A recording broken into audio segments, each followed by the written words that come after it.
أعوذ بالله من الشيطان الرجيم. آمين. بسم الله الرحمن الرحيم. الحمد لله رب العالمين. آمين. الرحمن الرحيم مالك يوم الدين. آمين. إياك نعبد وإياك نستعين. آمين. اهدنا الصراط المستقيم. آمين. صراط الذين أنعمت عليهم. آمين. الخير المغضوب عليهم ولا الضالين. آمين.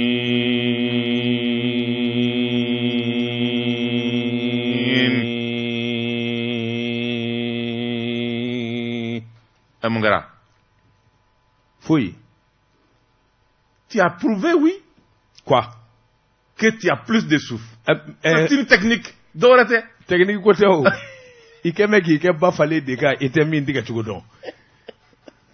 Gongoro be tiga woro ko don. Josi Zedou. Biye juma e biye la horoma donye. Ala batuli, ala nyinini, ala yafa deli ka ala deli. Jona shodi ka do buna harama deni meleke ni wurudane ani jine. Allah Taala ya anda ode kama. Jona shodi ka do anga ale ala deli. Anga ale ala wele. Kama na gwa fara ika don awako doni ka. Jona shodi ka do subhanahu wa ta'ala be fara de la. Ala nye kelenye. Ala ko Qur'ane kono. Ako fa'alun ma yuridun kira ka kuma te ala yɛrɛ de kuma na fɛn o fɛn ni y'a kɛlen a danganiya bɔra ale subhanahu wa ta'ala la ala anw bi deli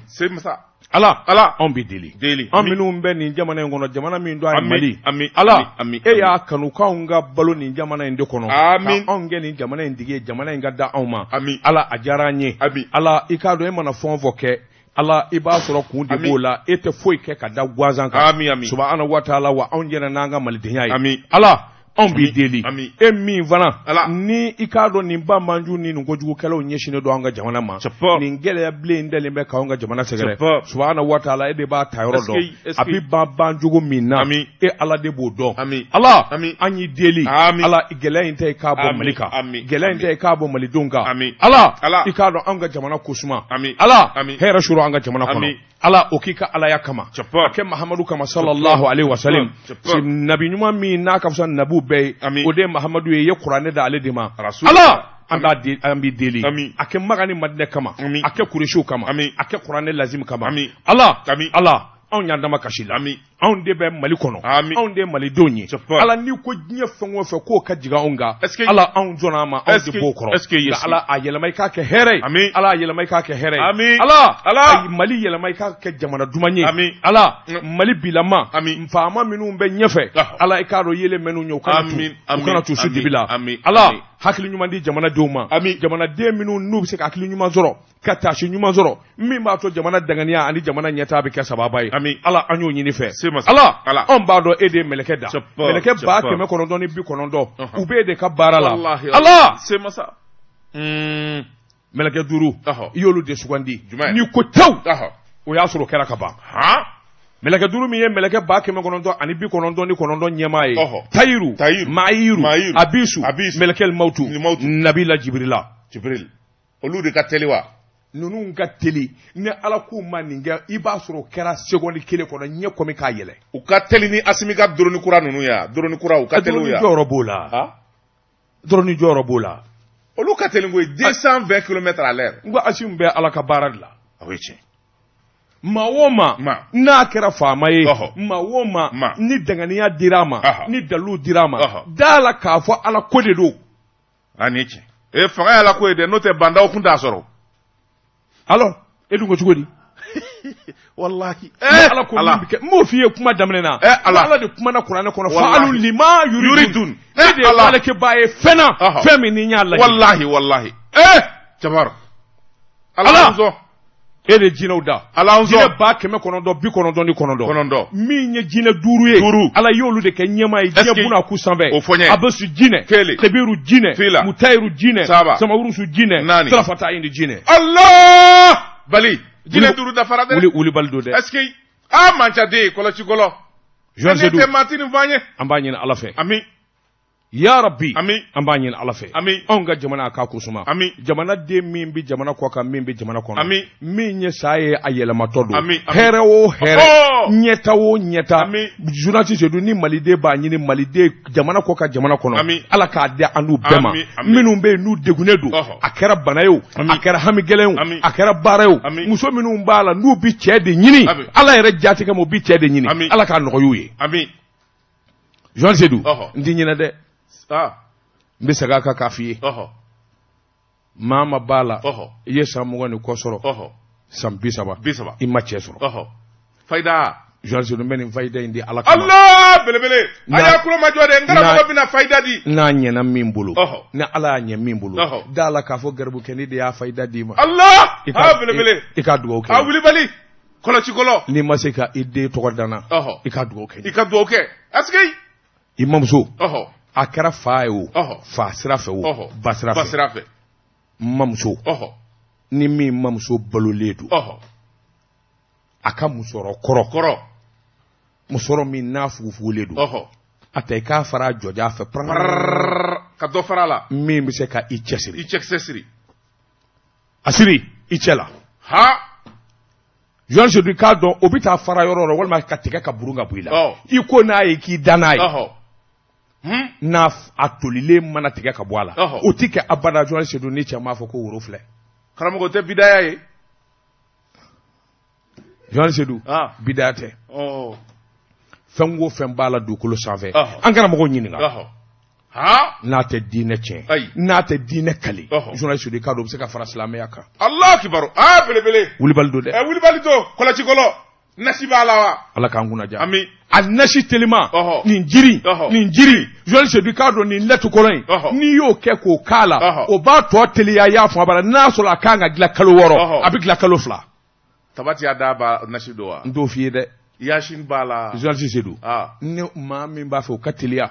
i bɛ n wele Suratul Bakara haya 76:23 n b'a nasi bɔ ka d'i ma wulibali don dɛ wala ni maa min m'i sɔrɔ o k'i ka kalanden wele e ka wurudi ka ca 76:26 60 58 wali numéro ye o tɛ o bɛna maa gansan dɔ wele ni maa min ye Seydou wele a dalu m'a fɔ a ye m'a dalu fɔ a ye dɛ i b'a ɲininka ne y'a ye ko ne y'a dalen ye ko a bɛ ne kun de la o m'a sɛbɛn ka bila o m'a sɛbɛn a bɛ n kunkolo de la n t'a di maa ma dɛ o de y'ala sɔgɔ i sago Joan Seydou i k'a dɔn saa bɛ yɛlɛma tubabu saa bɛ yɛlɛma an bɛ dugawu kɛ o ye laada ye Joan Seydou i k'a dɔn sini de don a sini kɛnɛ an karamɔgɔ Hayidara y'a fɔ an ye Joan Seydou k'a dɔn 31 a kɛli tɛ haramu ye wa anw dalen don an karamɔgɔ la min b'a haramuya Hayidara ye min fɔ an ye tarabi ye 31 ye n bɛ taa dulɔ min n bɛ taa walimuso nɔfɛ min man ka kɛ silamɛya la n bɛ taa ala kota o de haramulen don saa b'i yɛlɛma i ye sɛ fila san i ye bakɔrɔnin kelen san i y'o da k'o kantigɛ Joan Seydou k'a dɔn i n'i denw n'i musow a y'o ɲimi ka baro kɛ ka yɛlɛ da kuma selen don a taara da so haramu bɛ min haramu tɛ nin na karamɔgɔ wulibali don ala k'an sutura ami ala k'an sutura ami ala k'an sutura ami a'udhu billahi minash shaitani rajim allahumma salli ala sayyidina muhammadin abduhu rasuluhu allahu la sharika la الله لا شريك له لا اله الا الله محمد رسول الله 2023 jamuka 2022 jamuka la hawla wala quwwata illa billah lazim ashim goita ami ya rabbi ashim goita ami maliki jaw faraka baraka dugaw de kai baraka dugaw de kai ala ka hakili ɲuman da n'a ma nka jogo kelen bɛ ashim na n b'o f'i ye jumɛn a ti maçon dɛ ayi a ti jeli sɔn n'o tɛ a bɛ maçon o de ye kojugu da ye a ti jeli sɔn n'o tɛ a ka foraji tɛ nin ye fa bɛɛ fɛ sɔnni da to ya foraji di maa wɛrɛ ma mais a ti conférence de presse kɛ kuma bɛ ɲini ka anw fa yan a ti jeli sɔn Siri Solomani sun kun bɛ baro min kɛ a tɛ fɛ sa ale to a ti s'o ma ala yarɔ jamana goyara nin kamalen kɔni n'o k'a ka cɛnin dɔgɔ ye de dɛ cɛnin fila min junior tɛ min junior dɛsɛra ka maa ka ci fɔ junior tɛ se ka ci fɔ o a tɛ se ala boni ma junior kɔni a bɛ da junior ka bureau kɔnɔ a tɛ se a faso yɔrɔ jumɛn ye de junior ayi Ani Assimi même ah, c'est le même village. Ils sont tous Moribla. Ah, Moribla de Doha. On est Babi Boy. Moribla, c'est dans la région de Saint. Attention. Niya sege. Wallah, Ashimba. Anine Baïba sur Somaya Bouché. Mais le garçon, il me regarde même pas. Somaya Bouché au Tchagoué. Aïe. Où j'étais engrais. Où se masse. Fengelen Doraka sur Mianola. Ah oui, eh, Babi Bossa. Assimi Bibosa. Abana. Mais hali dugu kelonde u ceka jaddu u ceka je baba ke baji ne ba amnata damele jeli elle est de jeli ni modu bla mu ni nyanje abi kilo bakele mo mam so kele mo ke kele mo ke kele mam so kele u ceka je nyana ni kamale mendo nyere ta do be ceka je nyana ala ka nguna ja ala ka nguna ja ya rabbi ala ka menina ala ka menna jon se dika do radio jeka fo to ala mi nyanya ma so to ala ni je mu kan do ala jon se dika do ne kuna fo gafe ambe san here ka nyini ka nyashi bema ambareke nyama minum be na ngumbo ke amnu kumba ke nyama vendu tununa se trawre bamana wallahi agli bijigala jorom jara agli bijigala maram kuyate mi nya maram kuyate agli bijigala ikado katase anga agwa technicien waraba do kumbe wallahi alu badra alu agli bijigala ala ka hinu bela ka yafa kuma ya rabbi ala ka hinuna ala ka barka do arajo soina alla me ba minum be yoro jani yoro suru ya rabbi ala ka barka do alula ala ku me ka alla me ala ka amme ku nisoja ala ka me anga na pumalangu ho ya rabbi ala ku ke ala ku ka ala buya kama wassalam Elaji Dabatungara Namu Barka ye sanvenye Feminye dangoroba ye Elaji Mohamed Ba Jara Douka uka nywana ye bali Feminye faye ayo duwa wunyini Fokato da Kamunyu Kasigi Feminye koroke no yala mahinena Elaji Adama Jarala O fene duwa wunyini Sabu bange ba duwa bu soro kadi Ni koro duwa buye O farala nywanga Dangoroba inzigi lebe duwa bubi Atita ati machi na yala deli kokola Obike Jonti Sedou iye kuma do fo ika do ndi ka kuma ken galonye ngamba prepare la tege di iko bange ba duwawu o soro kadi Jonti Sedou ka do bange ba duwawu soro li de ka gele o gela dai nyini nga ko muna Jonti Sedou ka di ngo ka di mbai mba ma de wore soro ngele ngo wali ma andeuna iko ka di bai imana ginye fon vocala adusu bi kashi kora ati fen vo ala ni janye fe ita saguna koke ala ni janye fe Jonti Sedou ka do abeke mo nya na ka fiye dugoden ka sɔrɔ barika kisɛ kelen t'i la o maa de ka ca a jate minɛ kɛ den min ka d'a ba ye ba t'a danga a t'a nani a t'a bugɔ nka a barika ban bɛ den bɛɛ ye tewu i ka tuma ci o de kɛn bɛ ka jamana in ba o sɔrɔli de ka gɛlɛn n ka di nsɔmɔw ye u t'i bugɔ u t'i nani i b'i da ka sɔnna waati min ka di i t'i sɔn ci ma Jonti Sedou k'a dɔn e kɔni dalen don sabula n ka di nsɔmɔw ye wala i daro bo ka kunna fa bi siri ɲɛ ba bi siri ɲɛ n'u y'a ɲininka i bi goma ser'u kan ala kana an kɛ dangaden ye ami Jonti Sedou ka kilisi d'i ma Jonti Sedou k'a dɔn k'i bila maaya sira kan n'i y'a mɛn ko siya n'a fɔra ko siya Sedou ye siya jumɛn ye dɛ bamanan bon i t'o ye i ye cɛ de ye e tɛ jeliden dɔn siya ye fila ye cɛ muso siya banna Jonti Sedou i bɛ ka n dala bi dɛ danbe fila don hɔrɔn jɔn a tɔ bɛɛ ye kolokalako ye ɲamakala ko ni ji tɛ Jonti Sedou k'a dɔn n'i ye dɔnni ta k'a lajɛ ko gɛlɛya tɛ o est-ce que an dan de di karzama jeli do garange do fune do kalo do siya ye fila ye hɔrɔn cɛ muso siya banna cɛ ni muso siya banna danbe ye fila ye jɔn hɔrɔn a banna a tɔ bɛɛ ye kusanna ko dilannen nin bɛɛ ye an yɛrɛ ka ko dilannen y'an kunkolo la est-ce que e ko mun karamɔgɔ foyi tɛ n bolo ka da i ta in kan grand sociologue de tous les temps merci i bolo don Georges Ducado mengele ku ninga boni sebenye seben mi nu ka ma ko l'indépendant ma mi nye sebeni nge atwa de ko Ablaye Jara ani Umaru Bari u farala nyanga ka fasiri nge ko mi nye awakurari chebinani ani woro mi ben negala angulu Georges Ducado so mingele dula ka fo na ku mandi mi nye bingani ni jamana burujali o mina ku nye ninde kalo damado bebulula halno ya soro kosaina kurari fa mawu ikadu ye kosegi beleda ala sago Asimu Goita isago ikado ye minvo anye na nae na kunyumande nunu na ikado odela Johnny Sedu kado akunvora fu ka kiride Johnny Sedu mi nye jamana ye kiri keli ani kiri wulili a donedo Johnny Sedu nga do kiri mi no kateli uko de ma cour spécial Johnny Sedu ka do ma worenga kuru damne na kabine kunungo uka kiri damne na somada na kiri mina laba akoni ya taka laje nunu mbina domi uko ko luye awakuru ari sorda su de unakumbula unana avion volola o fale do teteu umame avion flana na tuteu Johnny Sedu ka do o fale do marfa ani marama fe damanda min jega jugo kosobe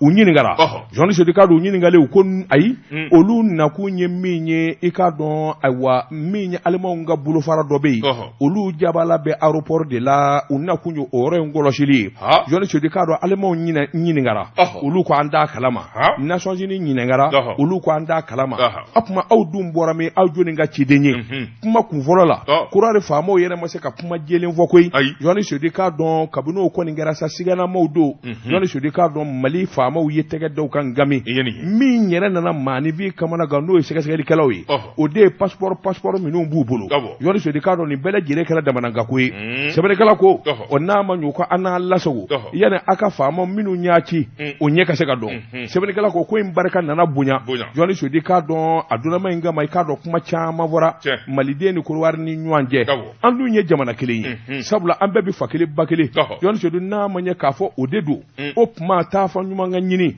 Mali magela do ala kabne ko indamina koyi mi nye kurwar famawi ay sabali Mali ye baden jamana de amanga babali wal majugu ya taka jamana segere kele mi nye kale kai fa ko dedi ni nywa na ko rete keble no kere kuma da hakli nyuma ubi nywa zoro sebane kala ko ikado togo masake akanga fu sabula ko ingase ni ndanga ina ale ka chasirudo Johnny Sedu ale rekera sababu ye muso sababu me ma binani ni konondo ina juruka yoba olu bolo olu taru kaso Johnny Sedu ma binani woro to mi be sebane kala ko ay wakose na koni mi ko rar fama uye nani minge jamana kono kana ala sago da obina kesa obi ka ko nnoya yalma ubi bla biwa yalma shinindo wa mashito do nga somingele ko ndo mina oni blali de kasuru sabula ikado sharablo mi zigile vla noye sharablo spécialé kasiga akama Johnny Sedu ka don iningali kunvola kerula a bele jele tari boki bi fangile de fe na kunjugu kunda ona kwe an na kunkunye ni de o donu da Johnny Sedu ka do donu da kabini kuma indamine sebele kala ka ngo segasegelu ni jetimine anu nana na tugo mina ani feminu ni feminu ba kofe anana do ka fu ye kalotige Johnny Sedu ka don ma bi ngalotige sa ngo na tabe mi ngoni ya hakila woro ye ikado bi soro ka don akoni ya takalaje chekelembu chela Samuel Pujugu ale de général adjoint Johnny Sedu ka don awa compagnie Sahel Aviation Service e ka don o de koni nye procès verbal nunu kuma befo sharakise minu awa ni a hakilina minu ndara no makolo kletan kono do sa 2022 ako mi nye wulika Johnny jetemina e mawo mabi jakulu ina bele jele kuma ka tara ke kilinde sablo okuma nunu ndonu danna ala ati ka kuma brefo uba kunlo tigay Johnny Sedu ka do okuma asimi sebe dono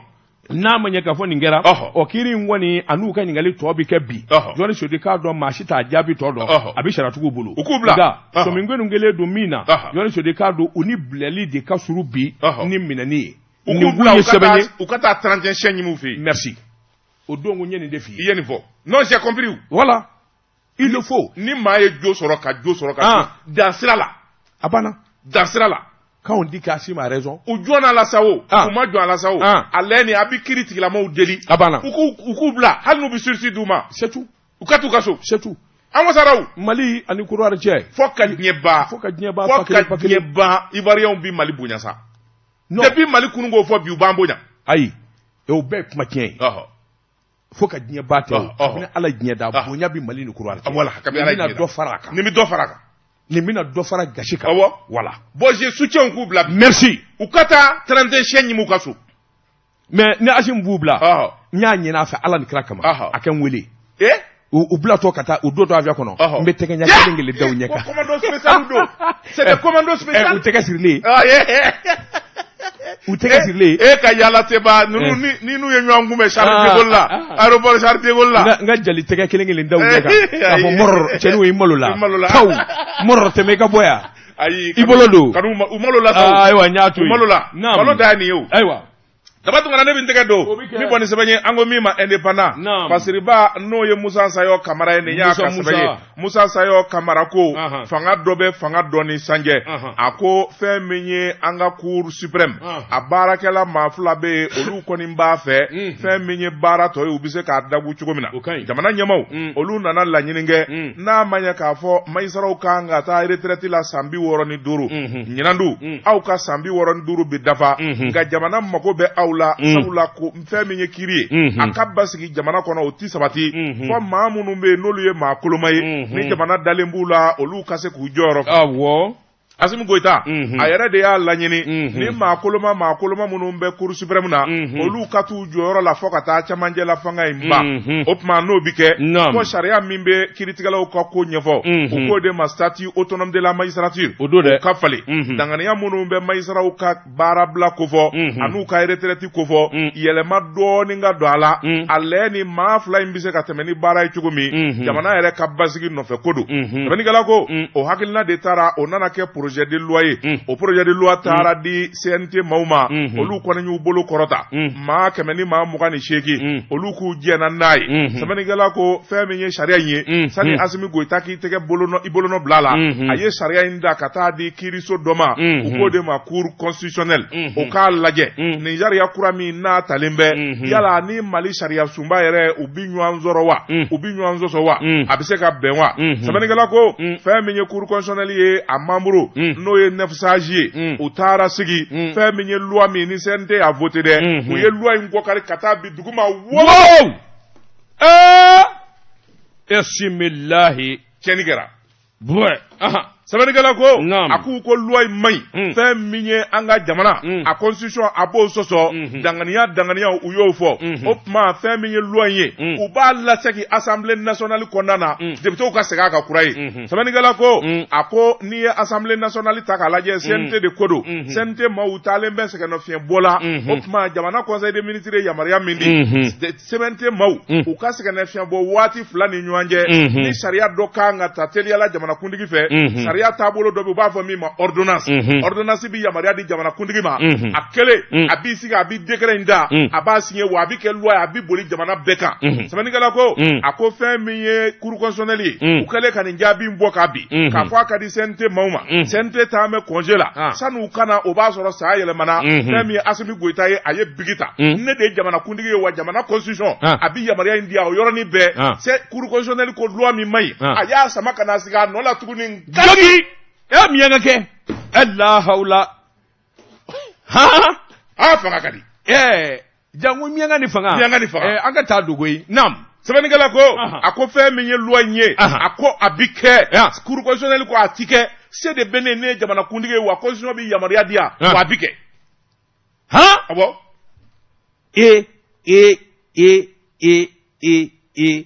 wa n'a ye nin sugu kɛ sufɛ miyaŋa dama in b'a ka yɔrɔ la ye o miyaŋa dama u b'a fɔ o de ma ko njɔgɔ maa tɛ se o dɔnni na Assimi a bɛ njɔgɔ dɔn wa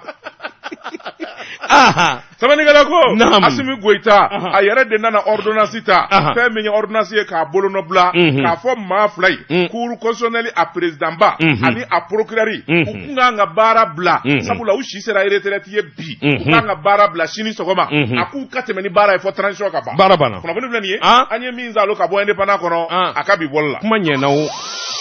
cɛ ka pib k'a ka feerefɛnw lakodɔn nɛgɛ kanɲɛ 12 sera Bamako k'a fɔ jiginɛw ka bonyamasegi bɛ aw ye Elhaji Daba Tunkara taa n'a ye Joti Seydou ma mana wolo k'i fa sɔrɔ baara min na n'a y'i dege o la n'i fili la Jɔni Sodi k'a dɔn i b'a sɔrɔ i ni fili de ka kan n'o tɛ o y'i ka baara ye Jɔni Seydou n bɛ n bolo bugɔ ka don ka bɔ ni sɛbɛn ye sɛbɛn min n'u k'a ma aujourd'hui bi tile min ye ABH nin y'a ka sɛbɛn ye maa 50 jamana in kɔnɔ Jɔni Sodi k'a dɔn politiki maa b'a la ɲɛmaa wɛrɛ yɛrɛ b'a la jagokɛla b'a la min ye ABH a ko maa 50 jamana in kɔnɔ olu de bɛ se ka taa ka jira mɔɔw la k'a fɔ ninnu de kɛra jamana ŋanaminanganaw ye cɛ ni muso Jɔni Sodi k'a dɔn maa sugu bɛɛ b'a la yɔrɔnin min ni ne kɔni ye n jɔ o la n'o diyara ne ye o de ye Babu Yara denkɛ Mahamadu Yara Jɔni Sodi k'a dɔn awa directeur général min ye Yara Wali sɛbɛnnikɛla ko nin jɛni in bɛna don min ka bɔ kalanyɔrɔ la a nana sɔrɔ fa ye fa bɛɛ lajɛlen kɛ baarada de ye a y'a sɔrɔ fa ye awa cakɛda caman de dayɛlɛ Jɔni Sodi maa tɛ fisaya ni fa ye nka i gɛrɛtigɛ bi ja ka tɛmɛ i fa ta kan i bi kunnaja i fa ye maa ti fisaya ni fa ye nka i bi kunnaja ni fa ye i ye kuma in faamu wa n y'a faamu i tɛ fisaya ka tɛmɛ i fa kan ayi nka e kunna bɛ se ka ja walima ka gɛrɛtigɛ wɛrɛ ja i ye ka tɛmɛ i fa ta kan Mamadu ta kɛra o ye o Jɔni Seydou ne ko Mamadu a finnen don a jɛlen don de fin man girikiri Babu yɛrɛ n ko a falenna Babu de kan ne ti Mamadu de dɔn e kana dɔn ne b'a dɔn ne den don a ka bureau bɛ min dɛ n t'a f'i ye non c'est pour une interview dɔrɔn de don je suis son directeur à la communication. Aïe, non. Aïe. Passe par moi. Je vais parler au patron lui-même. Ah, d'accord. Aïe, pour Mamadou Yara, ko journaliste c'est Rumago Baka. À quel numéro ça? Prends son numéro. Voilà. Oui. 76. 23. 23. 60 62. Oui, j'ai le numéro. N'importe quoi. Journaliste c'est d'où? sɛbɛnnikɛla ko nin kamalen i k'a dɔn a bɛ tila kalan na tuma min a nana sɔrɔ i k'a dɔn baarada caman de bolo dalen don cɛkɔrɔba ka wuli ka jɔ ni cɛsiri bolo kan Jɔni Sodi k'a dɔn cakɛda minnu bɛ u ko dɔ ma Yara Wal Yara Agrochimie Yara Gold Yara Bazin ani Jimsal Jɔni Sodi k'a dɔn a ka ca Mahamadu nane tuma min i k'a dɔn cɛkɔrɔba ko a ma payi e taara kalan kɛ i ye dɔnniya caman sɔrɔ dɔ kɛra ɛlɛ ni i wakili don nin cakɛda ninnu na i wakili don nin cakɛda ninnu na i ni douane Jɔni Sodi kabini baara taara don min ka n'a bila bi la min ye yelen ni sanayɛlɛ ye i k'a dɔn o kɛra sababa ye a ko n'i ye essence ko ta n'i ye gasoil ko ta jamana in kɔnɔ Jɔni Sodi k'a dɔn a bi waati jan bɔ i b'a mɛn ko essence dɛsɛra fa bɛɛ lajɛlen la fo Yara Wal Jɔni Sodi k'a dɔn a da ka di o tɛmɛnen kɔfɛ min ye wulikajɔ ni cɛsiri Mahamadu kɛra sababu ye min ye denmisɛnnin maa kalannen Ameriki Canada maa kalannenw k'u ta k'u fara ɲɔgɔn kan u ka baara kɛ Jɔni Sodi k'a dɔn entreprise in bonya a n'a barika dɔwɛrɛ tɛ k'a dɔn hakili don ani jateminɛ a ko n'i ye ko ta k'u lajɛ min ye groupe Yara ye Jɔni Sodi k'a dɔn l'impôt ni patente min bi sara ani taxe min bi sara a fɛ san kɔnɔ Jɔni Sodi a miliyari kasabi da ka bon kosɛbɛ a ko min ye nin wulikajɔ ni jateminɛ ye wa min ye ɲumankɛ ye min ye dɛmɛ ye a kɛra seko ni dɔnko ye o a kɛra farikɔnɛjɛ ye o Jɔni Sodi o ko o ko n'o bina k'i hakili jigin san 2021 Cameroun a don Mali tun bɛ kɛnɛ kan ka sin ka wari kasabi caman de bɔ Mali ka se ka ballontan in lajɛ a fɔ ko Mahamadu y'a kɛ sɛbɛnnikɛla ko n'o bɔra yen min ye hali awa sɛbɛnnikɛlaw ani kunnafonidilaw jɛrɛjɛkulu min n'u k'a ma AGSM i k'a dɔn olu ka se ka ye kɛnɛ kan Mahamadu Yara a nana chèque belebeleba ta ka d'u ma Jɔni Sodi k'a dɔn ka taa kɛnɛ kan sɛbɛnnikɛla ko a ko an bɛ don min na ko bi Jɔni Sodi k'a dɔn ni tubabuw sɔnna ani maa minnu bɛ baara kɛ n'olu sɔnna k'a fɔ ko certifié ISO 9001 2015 Jɔni Sodi k'a dɔn o de bi senna ko mɛ kalo tile 15 san 2025 sɔngɛrɛw ma bɛngɛrɛw kan k'a fɔ nin kamalen ni n ka baara taabolo a n'a ka danaya Jɔni Sodi k'a dɔn a ka ɲi fo k'a fɔ k'a to ten wa dɔ de bɛ fara a kan don o don wa n'i ye cɛnin yɛrɛ ye a ka bon a ka jan non jugaramɛden tɔ bɛ min kɛ minnu bɛ bazɛni don a b'o la bazɛni seri yɛrɛ la ngeretu ayi il passe inaperçu ne bɛ to k'a f'u ye cɛkɔrɔba den n ko maa fa y'i dege baara min na o kɛ Babu ye nin dege essence feere de la a ti dɔwɛrɛ dɔn essence feere kɔ tɔw ka a ye misiw ni bagi feere sa a ka Mahamadu to a ka essence ko la tɔw ka taa bagi feere la a ye bagi feere i b'o de dɔn o de jirali la ni ba y'a dege essence feere de la ni mun ye a to sa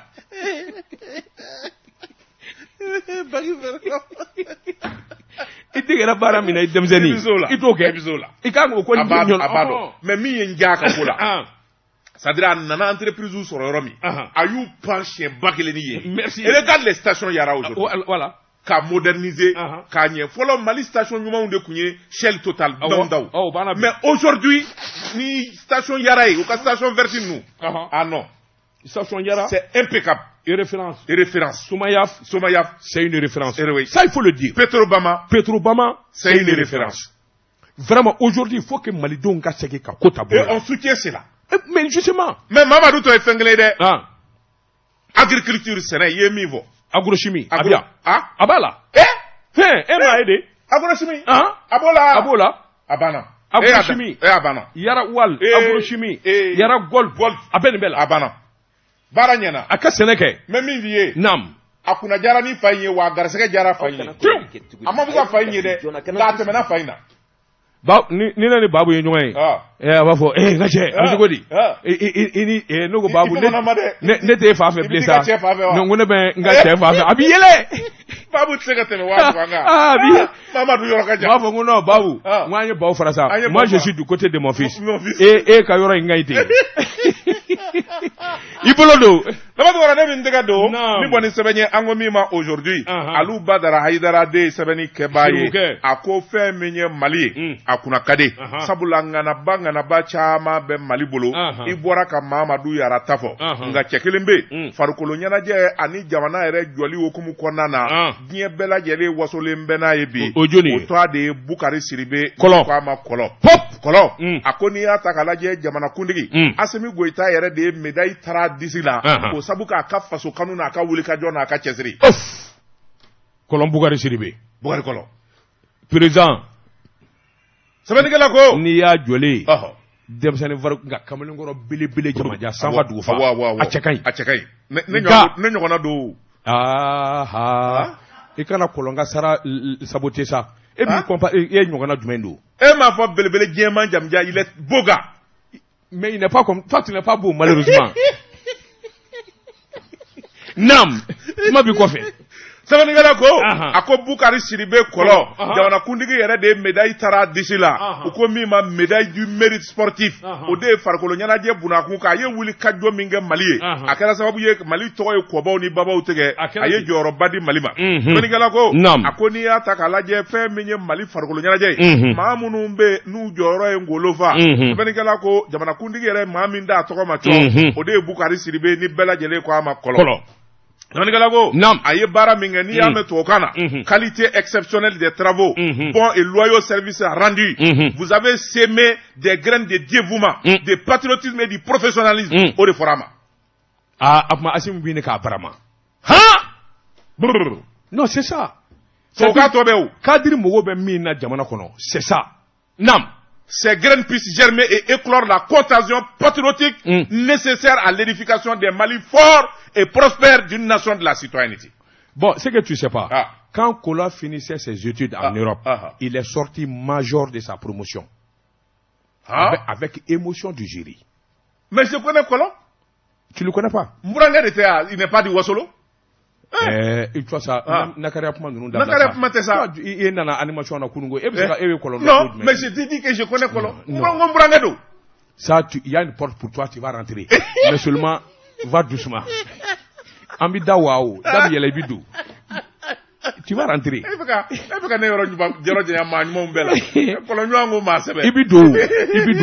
Mais seulement, tu veux forcer. Non, je force pas. D'accord. N ko zoma do. Naam. Sɛbɛnnikɛla ko a ko Bukari Kɔlɔn Siribe n'i y'a ta k'a lajɛ jamana yɛrɛ de y'a ka baara dɔn ni k'a ko ɲuman dɔn a m'a ɲini don min jamanakuntigi bɛ médaille d'a ma Kɔlɔn yɛrɛ taalen don taama na a ti yan a furumuso n'o ye madamu Siribe Taata Tarawele ye ale de taara ka taa médaille minɛ Kɔlɔn yɛrɛ nɔ la sɛbɛnnikɛla ko a ko n'i y'a ta k'a lajɛ fɛn min ye Bukari Siribe Kɔlɔn ye maa min don ani nin jɔnjɔn in ka kan sabula fɛn min ye jamana ye a ka ko ɲuman dɔn kɛ ka taa ka ɲɛsin maaw ma a man diya jango Kɔlɔn yɛrɛ a bɛ kunnama min na bi sɛbɛnnikɛla n'o ye Alu Badara Hayidara ye a y'a jira k'a fɔ nin jɔnjɔn in nin bɛ Mali kunnawolo kosɛbɛ sabula Kɔlɔn ye baara caman kɛ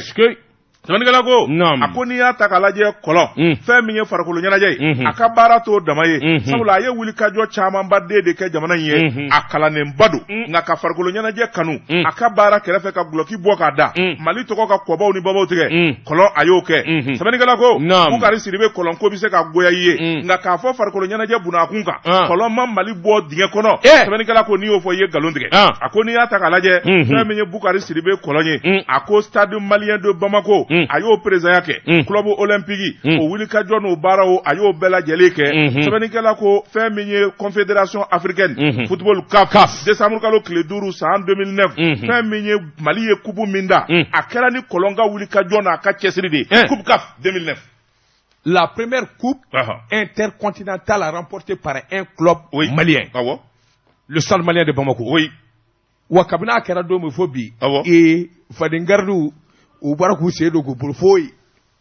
sɛbɛnnikɛla ko a ko n'i y'a ta k'a lajɛ fɛn min ye wulikajɔ minnu kan ka kɛ kubukafu labɛnw fɛn min ye sotiba ekipu ye maa minnu bɛ yen n'olu nana galabu dɔw la ka jɔ o kɔfɛ fɛn min ye trophée ye k'a salo ka na n'a ye o ma deli ka kɛ Mali la kabi Mali y'a ka yɛrɛmahɔrɔnya ta sɛbɛnnikɛla ko a ko n'i y'a ta k'a lajɛ maa minnu bɛ yen n'olu dusu kun kasilen don ballontan na o sababu y'a kɛ kabi Yaoundé 72 Mali ye duguma sira min kɛ o dimi bɛ maa minnu na sɛbɛnnikɛla ko Bukari Sidibe o donnama kama ale de y'a mɔnɛ bɔ an na.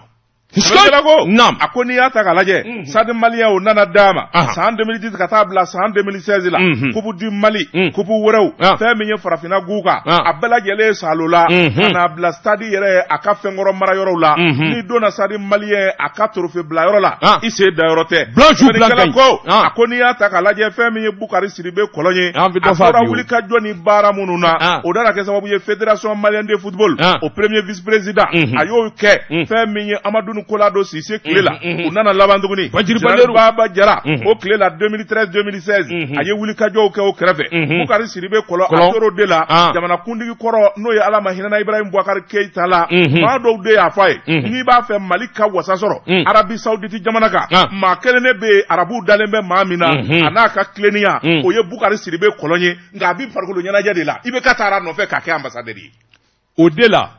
yana ka kɛ ambassadeur mɔgɔw tɛ k'o ɲɛdɔn kɔlɔn ye avion tigi de ye agence tigi don Maganda gundo b'ale de bolo kabini a ma kɛ nin ye ja bila kɔlɔn tɛ kɔlɔn de ye bila a banna koyi nam sɛbɛnnikɛla ko arabu nana da la n'i y'a mɛn Émirats Arabes Unis o ye arabu jamanaw ye fɛn min ye san 2016 fo ka n'a bila san 2021 na ambassadeur ya a y'o kɛ a wolola nafa min na Mali ma o bɛɛ lajɛlen dɔnnen bɛ jamanadenw fɛ sɛbɛnnikɛla ko kɔlɔn ye faso jɔla de ye jamana kanuna don sabula a tile la fɛn o fɛn kan ka kɛ min bɛ se k'a to équipe nationale ka dɛmɛ équipe foroba la wala joueur kelen kelen i ka so i ka denbaya kɔnɔ kɔlɔn bi wuli ka jɔ kɛ a yɛrɛ kun nafolo a b'a ta ka don ballontan na Mali bɛ se ka tɔgɔ sɔrɔ cogo min ni Assimi Goïta ye médaille d'o ma kɔlɔn n'a ka kan a kana dan médaille ma il n'a qu'à appeler tous ces cadres là compétents qui dorment tranquille kɔlɔn ka nani de bɛ gɛlɛya parce que arabuw bannen don k'u bolo b'a kan na an t'a sɔrɔ o an t'a sɔrɔ dɛ n'a ma fana y'an golo gɛlɛya mais ni jamana ko fɔra ye a bɛna il y a beaucoup de cadres comme kɔlɔn c'est un patriote Papou bɛ min Aruna Modibo. Justement, on a besoin de cadres comme ça. Papou nana sɔrɔ Pemi Mali binnen do a y'a wuli k'a jɔ kaki. Bon, on a besoin de cadres comme ça. Azim, appelle ces jeunes-là, appelle-les, wele. Allah. Mali mago b'a den bɛɛ la an mago b'u la kɛ, an mago bɛ ninnu na o kana den. Et puis ils sont pas politiciens. Et politique yɛrɛ wa? C'est des cadres valables, compétents. Azim, an mago bɛ ninnu de la. hali ni Papou mana kɔlɔn ka na u bɛɛ ka na Elayi Daba Tunkara ntori nɔbɔ kuma o y'a jima ye o tɛ nkalon ye n bala cogo bɛ di dɛ Jɔn Seydou ne bɛ n kele ku n bi bɔ ni sɛbɛn ye sɛbɛn min n'u k'a ma le triomphe du Mali malidenw ka se Jɔn Seydou k'a dɔn fasiri kɛba a tɔgɔ de ko BSK ko a k'i k'a dɔn tabarikala Jɔn Seydou k'a dɔn tubabu ko nul n'est prophète chez soi nka Fatumata Batuliɲan Jɔn Seydou k'a dɔn ɲuman kɛli ka ɲi kosɛbɛ Jɔn Seydou k'a dɔn kayikaw ka nin den malikaw ka maliden denw ka nin den jɔnni sodi k'a dɔn cɛya ma fɔ musoya ma fɔ jɔnni sodi k'a dɔn baara de fɔra sɛbɛnnikɛla ko a ko tanbawura jɔnni sodi a kɛra n'a fɔ dugukolo ka wuli nin don in sabula Batuliɲan jɔnni sodi k'a dɔn desanburu tile 28 a y'i kun da yen nka sɛbɛnnikɛla ko hadamaden poyira ka bɔ dugukolo jukɔrɔ cɛkɔrɔba musokɔrɔba denmisɛn fara maakɔrɔba kan hadamaden de bɔra fa bɛɛ lajɛlen na min ye avion ye kabini n'a fɔra ko Batuliɲan bɛ avion in kɔnɔ aéroport Dagdag o ye bi ka i ko fɔ hadamaden de nana fingi ɲininka aéroport la fo ka taa se a jabala ma i b'a fɔ ko faama kunbɛ sɛbɛnnikɛla ko i k'a dɔn Kayikaw tɛna ɲinɛ nin don in kɔ sabula n'i y'a ta k'a lajɛ Kayikaw ka maire ba min ye secrétaire général ye ka taa se bureau national mouvement an b'i kɔ ni maa bɛɛ lajɛlen dafalen tun bɛ kɛnɛ kan dugutigiw ka taa se i k'a dɔn diinɛ ɲɛmɔgɔw ma jɔnni sodi k'a dɔn parti politique fɛn o fɛn bɛ Kayi association denmisɛnninw to a la musow to a la i k'a dɔn ayiwa maa minnu bɛ hali ni lajurutɔw don jɔnni sodi k'a dɔn nin bɛɛ lajɛlen de kɔni taara dafa kɛnɛ kan i b'a fɔ ko président natɔ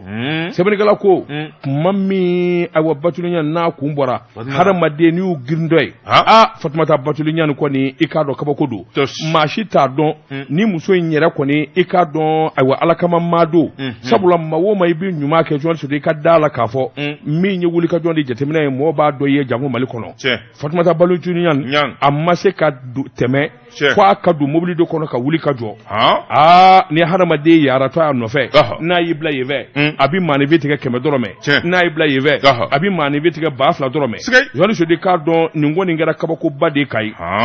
sɛbɛnnikɛla ko jama bonya kojugu ani hadamaden yɛrɛ nisɔndiya kojugu i k'a dɔn min ye ɲuman dɔnni ye o yɔrɔ bɛɛ u y'u kan da ayiwa Kayi i k'a dɔn place de la liberté min b'u ka dɔgɔtɔrɔso kɛrɛfɛ yen ye jama kunbɛyɔrɔ de ye jɔnni sodi k'a dɔn hadamaden bɔnnen bɛ yen fana sabula a taara filɛli kɛ baara minnu n'a kun y'o ta ka Kayi dɔgɔtɔrɔsoba sɛgɛrɛ jɔnni sodi k'a dɔn a taara o lajɛ château d'eau ani wulikajɔ minnu kɛra i k'a dɔn ɲuman ɲana a taara ninnu bɛɛ lajɛlen de lajɛ jɔnni sodi k'a dɔn a labanna sa min ye cɛkɔrɔba kunnandi ye ni ka t'o lajɛ o y'a yɛrɛ mɔkɛ ye Alhaji Hamiɲan jɔnni sodi k'a dɔn a sɔrɔla ka t'o fɔ a ka du kɔnɔ sɛbɛnnikɛla ko min ye cɛkɔrɔba Diamantaire le premier Diamantaire du Mali c'est Alhaji Hamiɲan est-ce que tu le sais? Oui, je sais. Il fait partie des premiers Diamantaires. Oui. C'est connu. Voilà, c'est les Hamiɲan, Cheikhou Chimega, voilà, c'est le même truc. Oui. Premier Diamantaire. Bima ba me bla warga boy. Allah hawla wala quwwata illa billah. Wa ali sina ta kun she mai. Cɛkɔrɔba galando dɛ.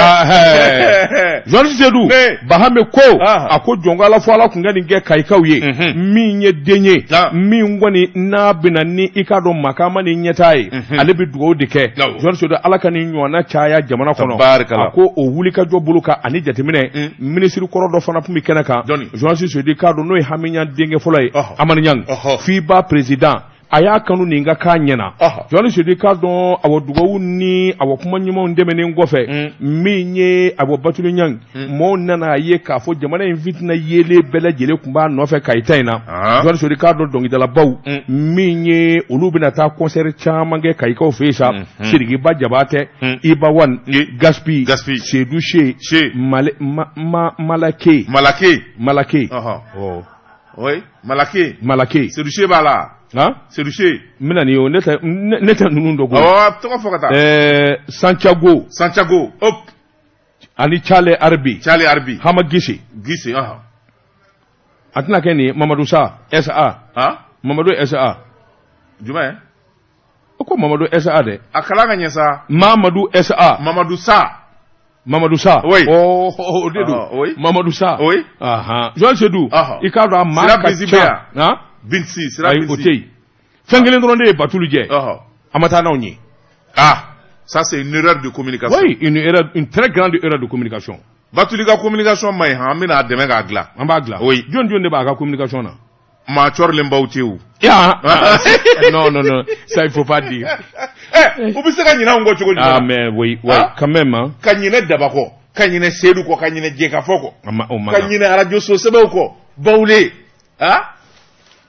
an b'i kɔ yɛrɛ ɲinɛna radio Bawule kɔ pewu ka taa manca radio ni minnu filɛ o ye kɔrɔbɔrɔ butigiw aw ka communication bɛ ɲɛ cogo di? I kuma cogo dɔn manja ye n ba de ye an bɛɛ ba dɔn ayiwa i kuma cogo dɔn maa ba tɔgɔ mana da i ka radio la i tɛ kuma jugu f'o ma i kuma cogo dɔn ni mun ye sɛbɛn ye an ye min bɔ le triomphe du Mali kɔnɔ malidenw ka se D'abord, ne bin tɛgɛ don ni bɔ ni sɛbɛn ye an ko min ma le soir de Bamako wula Siriba n'o ye ndɔ ama Seydou Konate ni y'a ka sɛbɛn ye Seydou ko maa ka kɔmɔsuruku welele de b'i ka kara f'i ye a ko Burkina Faso fɛn min ye u ka masakɛ n'o ye capitaine Ibrahim Traoré a hinɛna maa min na n'o de ye Emmanuel Zungarana ye k'a fɔ fiɲɛbɔ da ka d'a ma a kɛra kunnaja ye n'o tɛ Emmanuel Zungarana Ɲankuma Burkina transition ko a bɛɛ lajɛlen dafirila pe a tun bɛna coup d'état k'a la ilaha illallah madrasu kana ni lakali dara akaram o de kɛra u tɛ coup d'état ko in dabila teza sɛbɛnnikɛla ko a ko n'i y'a ta k'a lajɛ fɛn min ye Mali ye nin ɲɔgɔnna delila ka kɛ Mali la sabula i b'i da maa min na ka fɛn bɛɛ lajɛlen bila a ka bolo kan n'Ala ma ja kɛ ale yɛrɛ de bɛna janfa kɛ ni ka ɲɛsin ma sɛbɛnnikɛla ko a ko fɛn min ye rectification o bi kɛ don min o y'a sɔrɔ maa minnu ye coup d'état kɛ ka da maa na k'o bila jamana ɲɛfɛ fɛn min ye u birilen u tun bɛ n'u birilen ɲɔni Ala yɛrɛ de farala an kan Asimi Goyita n'a ka cɛ dɔw olu yɛrɛ wulila fari fari ka ko in zalo k'a k'u yɛrɛ ta ye Mali ka sɔrɔ ka basigi sɛbɛnnikɛla ko a ko n'i y'a ta k'a lajɛ Mali Mali a misali de ma kɛ Mali la wa oui tout à fait sɛbɛnnikɛla ko a ko n'i y'a ta k'a lajɛ fɛn min ye Burkina Faso ye u nana kibaruya bɔ k'a bi k'a jira k'a fɔ fɛn min ye maa dɔw bɛ yen minnu ni bolo kun maana bɔlen bɛ u nɔfɛ kabi fɛn min ye Oroku tile la fɛn min ye Damiba o nana tile kɛ k'u to kaso la o de ye fɛn min ye lieutenant colonel Emmanuel Zungarana sɛbɛnnikɛla ko fɛn min ye sɛgɛsɛgɛliw ye u nana ka na bolo da ka ŋami sabula a yɛrɛ kun bilara tile 15 dama bilalen kɔfɛ a ye coup d'état labɛn sɛbɛnnikɛla ko a ko ani maa minnu gundo Burkina fanga yɛrɛ de ye sɛgɛsɛgɛli kɛ ka taa bɔ ko in galama sabula enquête minnu kɛra olu y'a jira k'a fɔ fɛn min ye capitaine lieutenant colonel Emmanuel Zungarana ani maa minnu jɛra ka baara kɛ o de ye force dɔ bɛ u ko min ma force verte ale de b'o ɲɛmaaya la o kun labɛnnen bɛ mugu ni kisɛ maramafɛnw a bɛɛ lajɛlen labɛnnen bɛ maa fila wɛrɛ bɛ yen u ko min ma adjudant chef Neboa Charles ani sergent Traoré Adama nin bɛɛ lajɛlen de nana minɛ ne ka sɛgɛsɛgɛli kɛ kelen kɔni o bolila kuzukuzu sɛbɛnnikɛla ko sɔrɔdasi tɔw bɛɛ minnu sen yelen bɛ ko in na u tun bɛna Burkina Faso fanga k'a dafiri fɛn min ye u ka teleso ye n'o ye RTB ye kunnafoni nana ka na cɛru a la a yɔrɔnin bɛɛ fɛn min ye lieutenant colonel ye capitaine Ibrahim Traoré kun ko k'a ka bila min bɛ se k'a to fiɲɛbɔtaka d'a ma jan'a ka kiiri cɛ kɔrɔlen sabu a kun minɛna coup d'état ko dɔ la wa tile 15 dama a y'o kɛ fiɲɛ na u nana nɛgɛ k'a la tuguni kara ka taa n'a ye kasobon na